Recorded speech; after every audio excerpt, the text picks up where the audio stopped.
Okay. My name is Zack Toothman, and this is my product. My product is demonstrating the different stretches, workouts, and workouts with weights, just to help you get bigger or get skinnier. And the most important thing about working out is stretching. Before I go into stretching, realize I'm wearing a t-shirt, pants, and shoes, or tennis shoes to be more specific. That is all you need. You don't need anything fancy like a jogging suit or whatnot. Alright, the first stretch we have is called a static stretch. The static stretch is where you are stationary and you hold a certain position that stretches your muscle for a certain amount of time. I'm going to do a downward stretch to stretch my back calves, or thighs, hamstrings, and I'm going to hold it for 10 seconds.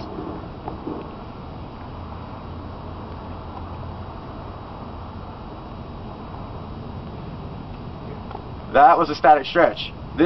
Static stretches are usually the cool down stretch after you've done your workout or after you've done your run. The second stretch we have is called ballistic stretching. Ballistic stretching is when you're using rapid yet controlled movements. High knees, karaoke, lunges. That is ballistic stretching. This is what you would do before you start working out, like a run. Like instead of you do this if you were about to go running or if you're about to go lift weights. And I'm going to do 5 lunges towards the camera.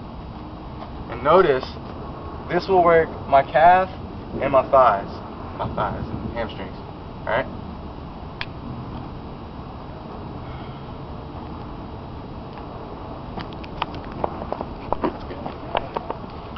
Controlled yet rapid. That is what you use to stretch your muscles and get them warm. The third stretch is called dynamic stretching. Dynamic stretching is the most dangerous yet effective one. You have to have a partner do it with you, and I don't have a partner, as you can see. But dynamic stretching is like where you'll be in a butterfly position, which is you'll have your feet together like this, and your partner will stand behind you and push you down farther. As you can see, if he keeps pushing and you're telling him to stop, it can hurt you and cause like tissue damage and muscle damage. Alright, this is our first most basic lift. It's a bench, which is just bringing down your chest and thrusting it upward.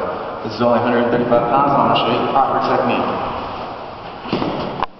You're going to get a nice even grip so you don't work too much chest or work too much arms. And then just push up, bring it down. 1.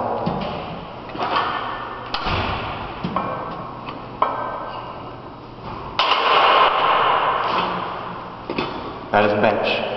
Always make sure you have a spotter though. The most complicated lift that we're going to do is called power clean, and it has a couple variations to it, different steps to do it. You start down with your butt to the ground, your back straight, bar as close to your shins as possible, and you look up at the ceiling. And you stand up, but you're going to do it faster than that. You stand up right here. From here, you'll catch it on your shoulders, and that is a power clean. This is what they look like as you do it faster.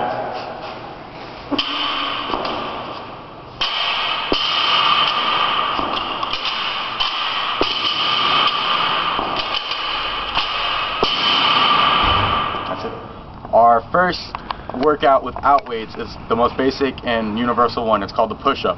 The push-up works your triceps and your pectoralis major, also known as pecs. The wider your hands are, the more of your pecs you use. The closer your hands are in, such as a triangle or military position, the more triceps you use.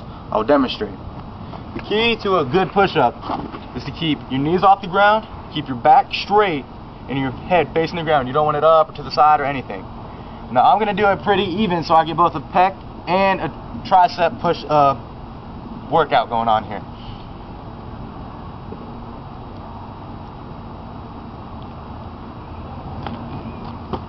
That is the perfect push-up. The next workout we have is called the burpee. The burpee will make you sweat more than any other workout without a weight. Burpee is very simple. It comes in 3 steps. Down to here, push out, push-up position, bring it back in, and then touch the sky. That's 1 burpee. I'll demonstrate for you in full motion from an angle.